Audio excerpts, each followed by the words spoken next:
There's a pretty one, Ulysses.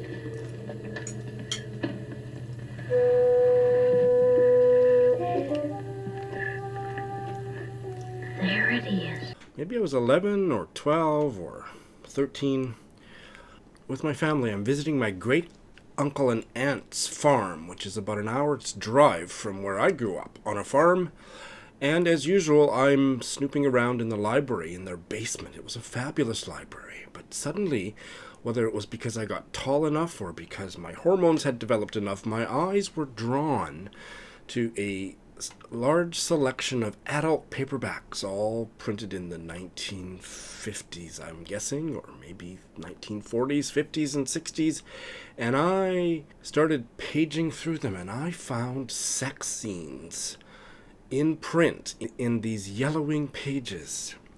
Not the kind of sex that I wanted, but the first sexual representations that I had ever read. And I read about hard-ons and intercourse and a whole bunch of really corny euphemisms for said body parts and activities. And I got so aroused.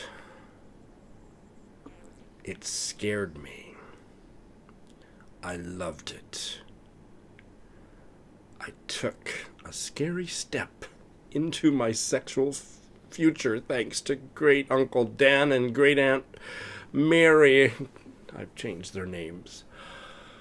This, boys and girls, is the Sex in Literature tag, created very recently by Brian of Bookish. I will link his original video below, and there's already been lots of people do it as well, and I haven't had a chance to watch anybody else's except Brian's, and I'm gonna give it my best effort. So fasten your seatbelts. Number one is to talk about a book that you've read that comes close to crossing the line between literature, adult fiction, and pornography. And I can't really relate to the question other than that smutty reading that I did a lot of as a preteen and as a teenager. Since I graduated high school, I don't think I've read anything that would be pornographic. I don't need that. As a man, for me anyway, when I want pornography, it has to be visual. Thank you very much.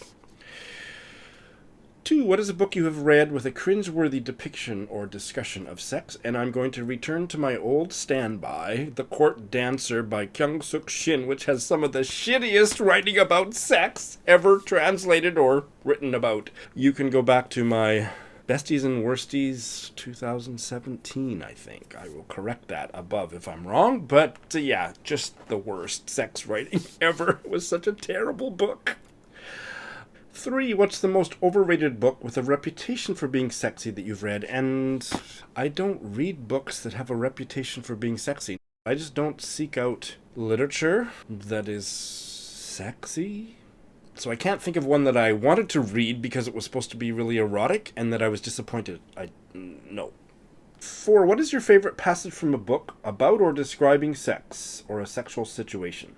So one that I haven't talked about on my channel for a while is a scene in Mila Goldberg's novel Bee Season, which is just an amazing novel. And my favorite passage in that entire novel was not about the main character, the whiz kid, the daughter, who was a whiz at spelling, but her 15-year-old brother who masturbates, who jerks off. And this female writer could write that and go so deeply inside the male psyche to write such an, excuse the pun, but such an explosive scene of masturbation of a teenage boy.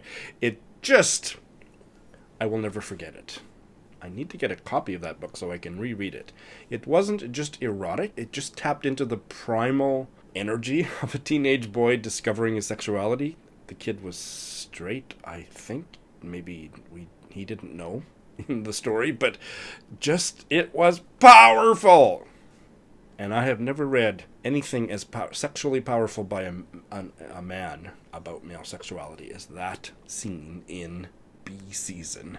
There's also a lot of really erotic writing in Alan Hollinghurst's most recent novel, The Sparsholt Affair, a novel that was not ultimately a successful novel, I didn't think, but most particularly the first section.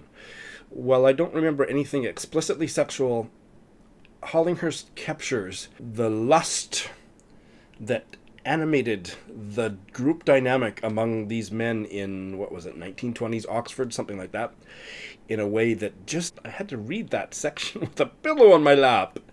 Alan Hollinghurst, in his earlier novels, wrote very explicitly about sex, and I don't remember any of those scenes as much as I remember the throbbing, homoerotic energy of the group dynamic in this novel. The rest of the novel, not so much. And I have been quoting one or two sentences from this book, Begin Again by Ursula Orange, originally published in 1936. I won't take the time to quote it again, but I will just tell you about the situation. It's about a young man, like maybe they're 18 or 19, who meets a young woman at a party. She breaks up with her boyfriend to go off on a drive with this guy she just met at the party. And they're not even really flirting, but they're driving together in his car, and then he lets her drive, and she drives for a while, and there's lots of banter between them, and then she says, I want you to drive again, and I want you to go really fast. Then they trade places in the car. She scoots over from the driver's side to the passenger side, and he does the reverse without either of them getting out of the car. There's nothing explicit about the sentence or two that describes it, but it's one of the most erotic things I've ever read.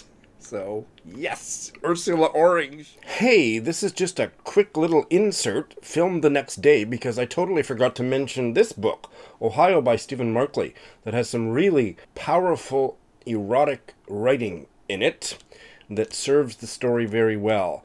I can't believe a straight guy could write in such a homoerotic way about hot straight men, and that sounds flippant, but I mean anything but flippancy. Stephen Markley, in writing about male sexuality the way that he does, that goes there with the homoerotic attraction between some of the male characters and makes the throb of that really, really macho, big-dicked sexual energy on the page. This one stands out as a recent exception to comments I've made elsewhere on this video about less being more. There's a lot of graphic sexual writing here that delves deep into the male psyche and into human relationships that works powerfully. There's also a lesbian relationship in the story, and I remember very little about the sexuality between them, the two young women, other than that it was really well done. But I will never forget the throbbing pulse of male sexuality throughout this novel. Just amazing. What is a book you have recently read that you think handles descriptions or discussions of sex well? Other than what I've already mentioned, I can't think of anything. I'm in the middle of reading a book that I may add to this list, but I haven't finished it. And I just finished yesterday another book that had a lot about the sexuality of a 16-year-old American girl, but I'm still thinking about that. So rather than try to come up with a passable answer for this prompt, I just want to say, as part of the larger conversation that this tag inspires, which is that I'm not really interested in sex in what I read. So unless it's spellbindingly good, like the Mila Goldberg scene, I don't remember for very long whether sex was handled particularly well. I do remember bad sex writing, and I do remember the just absolute apex of sex writing. And so I would think, casting my memory back on what I've read, I thought at the time, it's been years since I've read Jonathan Franzen, but I did think at the time that he wrote about sex quite well. Alan Hollinghurst is also, but yeah, I might read a good sexually explicit passage and then forget about it a few weeks later, because it's just not what I read for. Now, if you want to talk about videos, but that's another tag. Okay. The next one, what are some books that contain positive, frank depictions of sex between gay and lesbian characters? I don't like that LGBTQ. I mean, do you mean sex between lesbian and gay characters, or transsexual and bisexual? What does that mean? So, again, other than what I've already mentioned, I can't think of anything specifically. Years ago, I loved the way that sex was handled in the novel Safe as Houses by Alex Jeffers. I can't remember anything about it now, about what I liked about the sex. I suppose Edmund White. I have no memory of any of his books that I ever read. But I also want to say at this point in the tag that more explicit representations of queer sex were important to me when I was a much younger man and I was still learning. And I had never, and again, video was much more important than anything I ever read, but this is not something that you learn in high school sex education class. There's an educational component to it, and I don't want to get too nerdy about this. When I was coming out and starting to read gay literature in the 80s and 90s, there was a subcultural imperative that you must write explicitly about sex. And I can see why that was the case, but now I don't care about any of that and would probably be turned off by most of it. Not because I've become more prudish, I don't think I have, but it's just not important to me. Less is more. I don't think I'm the only one who's done this tag who says that or who feels that way. That description about the two horny college students trading places in the car without getting out of the car, that was hot. That's the level at which I want my erotic depictions.